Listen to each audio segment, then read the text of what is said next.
Fala galera, sejam bem-vindos de volta ao meu canal. Na verdade, o segundo vídeo aqui que eu gravo pra vocês. Eu espero que vocês estejam gostando. E hoje o que a gente vai falar é basicamente uma análise de um filme que eu assisti esses dias, que é o filme Backrooms. Eu acho que vocês devem conhecer. A data de lançamento do filme eu não sei o certo, eu vou colocar aqui na edição.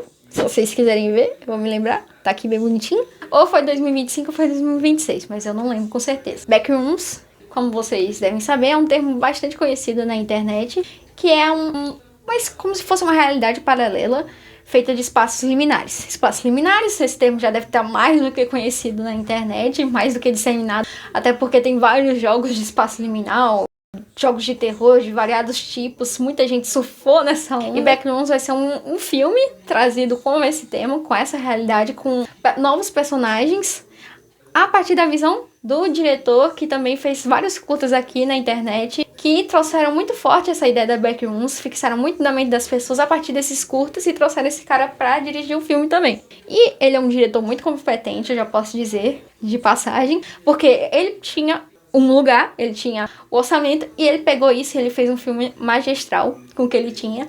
Ele trouxe exatamente o que você imagina da sensação de você estar numa Backrooms, da sensação de você olhar aquele espaço estranho, diferente aos olhos. Ele pega a palheta de cores da Backrooms, que é aquela palheta amarela, ele trabalha muito bem isso, tanto com os ângulos de câmera, tanto com a iluminação, ele trabalha isso excelentemente. A trilha sonora também é muito boa, e é um filme muito bom. Ele não assusta muito, não é muito de terror assim, e olha que eu sofro com filme de terror, mas é um filme bem leve, não é aquele filme de sustinho com jump scare. O protagonista desse filme, Backrooms, um lugar, Clark, que é o dono de uma loja de móveis baratos, assim, de liquidação. Ele é dono de um prédio, assim, de uma loja até que bem grande, que também, por si só, já é um espaço meio esquisito, meio liminar. Que é, basicamente, eu acho que é a loja de móveis do pirata otomano, alguma coisa assim. E o Clark tá morando na loja dele porque ele tá passando por um momento difícil, tá fazendo terapia porque a esposa dele se separou e expulsou ele de casa. E na terapia a gente conhece a segunda protagonista do filme, que é a doutora Mary, que é psiquiatra do Clark e também lida com os traumas de infância. O Clark, ele tá sofrendo constantemente com alguns problemas na energia do prédio da loja, né? Já que ele tá morando lá, ele percebeu isso com mais constância. Ele chama um técnico pra ver. Eu acho muito engraçado essa parte, porque o técnico vai olhar, o técnico tá reclamando até desse andar de baixo. E quando ele olha lá, ele vê que tem uns interruptores todo torto na parte de baixo, onde não tem energia, não tem cabo passando, não tem nada. Aí o Clark fica achando estranho, o cara também fica achando estranho. Aí o Clark pergunta: é isso que tá causando o problema de energia? Não, é porque não tá conectado a nada. E a parte que eu acho mais engraçada é que o Clark, se ele é dono da loja, ele deveria mexer com isso, mas ele não reparou que tinha um problema na fiação, que tinha dois interruptores surgindo do nada, que vão pro nada. Quem colocou ali? Você olha lá o interruptor, ele tem aquela carcaça de plástico, onde você coloca os disjuntores e tal. E tem o molde.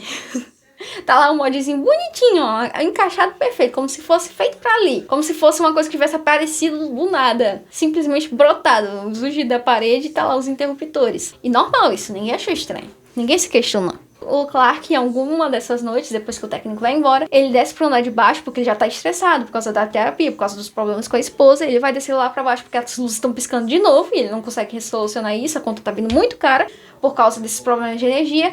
E quando ele chega lá, inclusive, já vou fazer um adendo pra trilha sonora do filme como um todo, que também é muito competente, muito boa. O Clark vai começando a se aproximar da parede, vai vendo os barulhos muito estranhos. Ele se aproxima da parede e a trilha sonora começa a ter aquele barulhinho de estática. Eu acho muito bom, porque toda vez que se relaciona com a Backrooms, traz esse barulho de estática, como se fosse uma coisa meio VHS. Mesmo a gente não, boa parte do filme não ser apresentado como se fosse um VHS. Tem uma pequena partezinha que é apresentado como se fosse um filme found footage. Acho que esse é o nome. Que nem os curtas do próprio YouTube que o diretor fez. Mas é uma partezinha bem curta, acho que mais como uma homenagem também pra trazer mais essa sensação de você não conseguir lidar com aqueles problemas causados na Backrooms. Esse sentimento de impotência com as Backrooms. E é muito bom, porque você olhando pela câmera, você tem muito mais essa sensação de que você está vivendo aquele momento, né? Eu não sou a maior fã de found footage porque eu gosto muito de ver todos os elementos da narrativa, não só aqueles que são apresentados na câmera pra nós, até porque fica a visão meio limitada, eu não gosto muito. É que nem aqueles jogos antigamente, onde a câmera fica presa, eu me sinto assim, eu não gosto dessa sensação. O Clark vai chegar perto da parede, ele vai botar a mãozinha dele lá, de curioso, e ele vê que a mão dele atravessou, e ele passa pro outro lado e ele encontra o primeiro andar da backrooms, aquele clássico cheio de amarelo, e ele vai adentrar nessas backrooms, ele vai achar estranho, porque tem uma pilha de móveis, e ele encontra os móveis distorcidos, móveis esquisitos, e ele vai começar a explorar essa backrooms. Voltando agora pra nossa outra protagonista, que é a doutora Mary, que é a psiquiatra do Clark, ela vai se apresentar como essa figura pra guiar o Clark.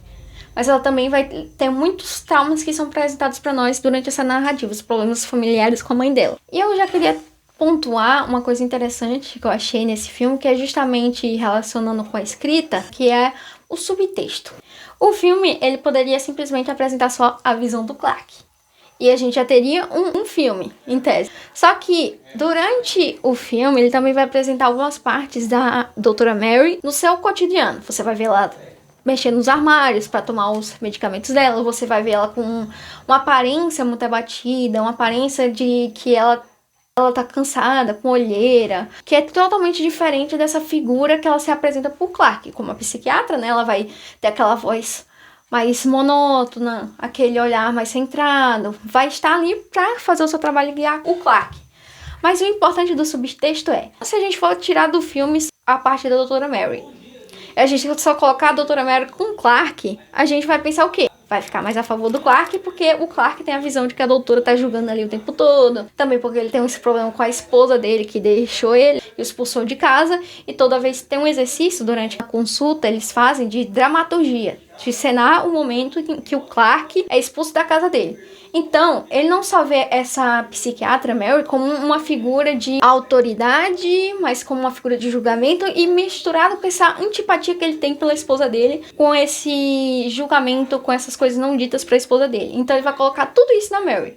E ele tem sempre essa impressão de que ela tá falando com ele com um olhar de superioridade, de julgamento, que ela se acha melhor do que ele. E pela visão do Clark, quando ela tá só naquele espaço ali pequeno, consultório de psiquiatria, você poderia, se tivesse só essas cenas, você concordar com o Clark. Não, que ela está sendo altiva. Já seria meio errado, né? Mas que ela está sendo altiva, que ela está sendo que ela está julgando ele, né? Mas não, o filme vai apresentar primeiro a doutora Mary.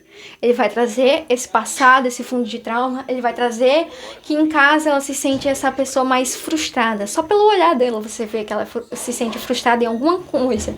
Talvez com os traumas dela.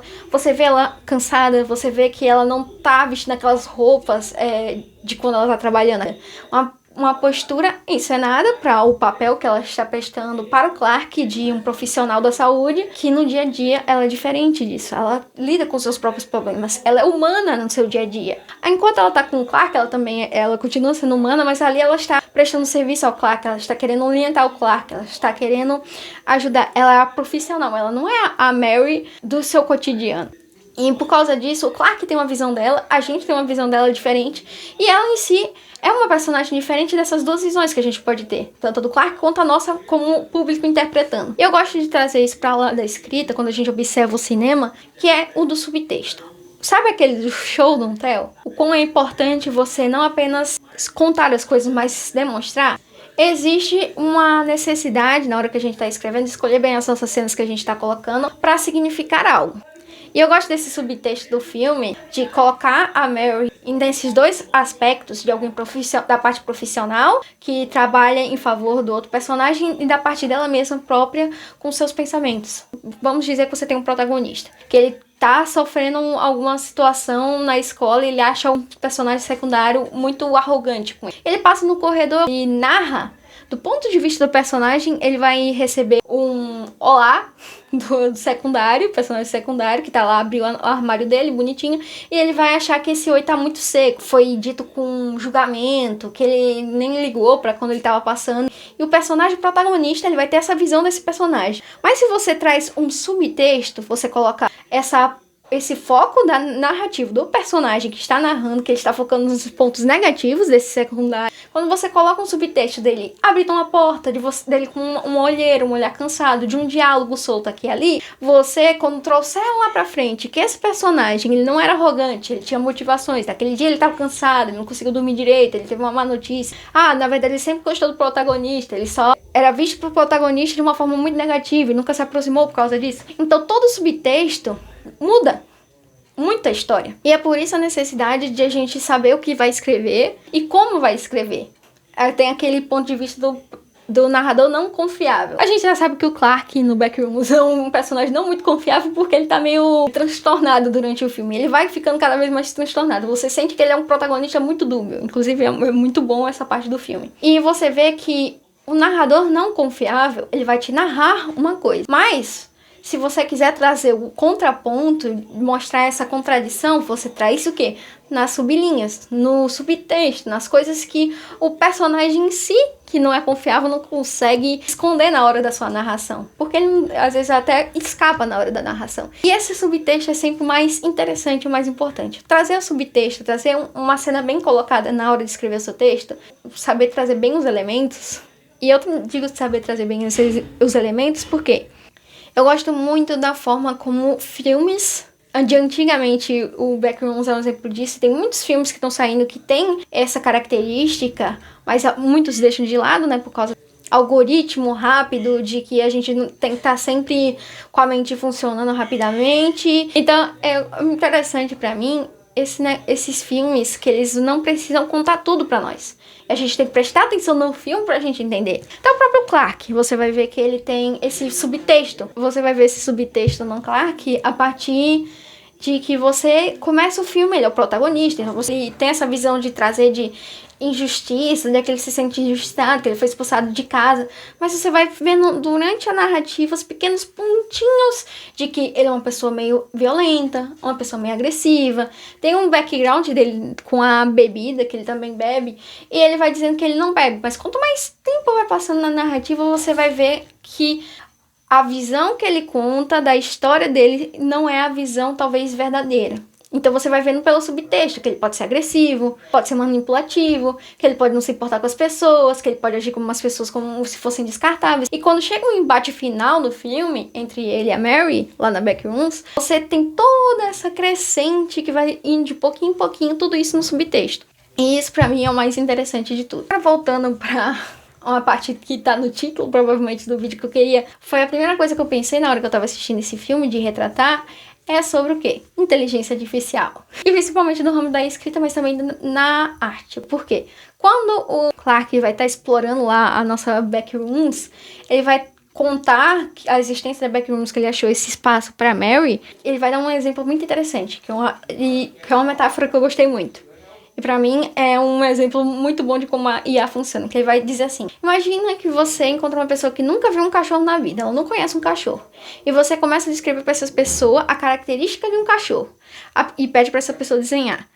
Ela pode até desenhar algo muito parecido, mas não vai ser 100% igual. E se você repete esse processo, cada vez essa cópia, ela vai parecer, assim, de longe um cachorro.